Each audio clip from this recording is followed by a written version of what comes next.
Welcome back to the Priestess Path. I'm so glad you're here. Today we're exploring the moon remembered, the second planetary archetype in Remembrance Astrology. Last time we met Venus, who awakened longing. She reminds us that beneath everything we've been taught to want, there is a quieter, deeper desire that belongs to the soul. But longing is only the beginning, because the moment desire begins to awaken, something else often rises alongside it. A quiet question. Is it safe? Is it safe to be seen? Is it safe to want more? Is it safe to need? Is it safe to receive? And that is where the moon begins to speak. Traditional astrology often describes the moon as our emotions, our instincts, our needs, our relationship with our mother. All of these are beautiful and important ways of understanding her, but within Remembrance Astrology, I see the moon as something even deeper. I see her as sacred emotional memory. She is the keeper of everything we felt before we had words. Before we understood ourselves intellectually, before we had beliefs about who we were, before we developed personalities, our bodies were already listening. They were learning. They were asking, is the world safe? Is love consistent?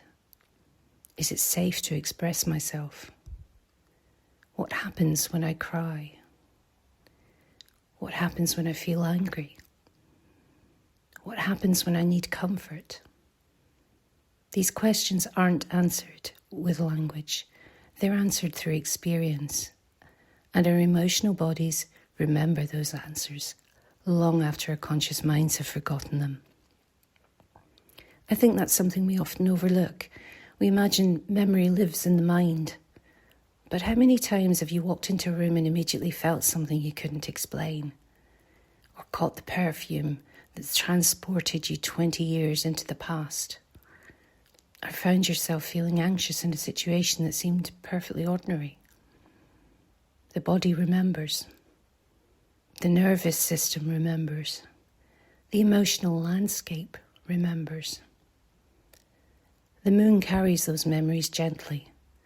Not to trap us in them, but to invite us into relationship with them, because what is acknowledged can soften, whereas what is denied has a way of remaining frozen beneath the surface, quietly shaping our lives without our awareness. Perhaps that's why remembrance isn't primarily an intellectual journey. It isn't about collecting more knowledge. It's about becoming willing to feel. I often think the soul's first language isn't words, it's feeling. Long before Mercury teaches us to speak, the moon teaches us to experience. Warmth, holding, rhythm, absence, comfort, fear, belonging, separation. These are the first conversations we ever have with life, and somewhere within us, these conversations continue. One of the things I love most about the moon is that she refuses the modern obsession with constant progress. She reminds us that instead, life moves in cycles. She waxes, she wanes, she disappears into darkness, and then she returns again and again and again. She never apologizes for changing. She never believes that rest is failure. She never mistakes a quieter season for the end of the story. Perhaps that's why she's become such an important teacher within the Priestess Path. She reminds us that healing is cyclical, feeling is cyclical, remembrance is cyclical. We don't remember ourselves once. We remember ourselves over and over again, each time a little more deeply. Every archetype in Remembrance Astrology moves through descent, revelation, and return. For the moon, the descent begins when feeling becomes unsafe. Perhaps we learned that anger wasn't acceptable. Perhaps sadness made others uncomfortable. Perhaps joy felt too much. Perhaps we became the capable one, the strong one, the helpful one, the independent one. And none of those identities are wrong. Many of them helped us survive. But survival is not the same as remembrance. The revelation comes when we realise that emotion isn't the problem. Emotion is the messenger, and it has been patiently waiting for us. And eventually, if we keep listening, we arrive at the return, a place where we stop asking ourselves, how should I feel, and begin asking, what is actually true for me?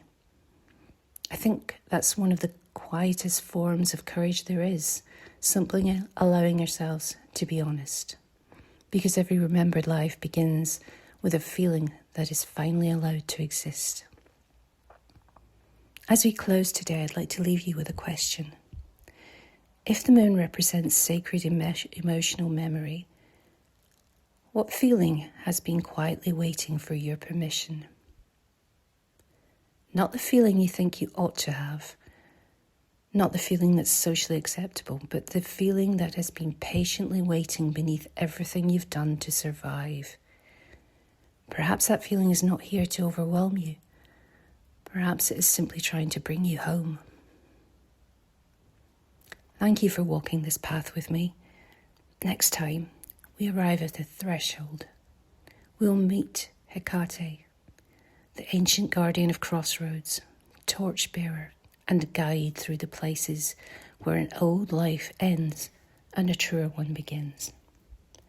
Until then, be gentle with yourself, trust your feelings, and keep walking the path of remembrance.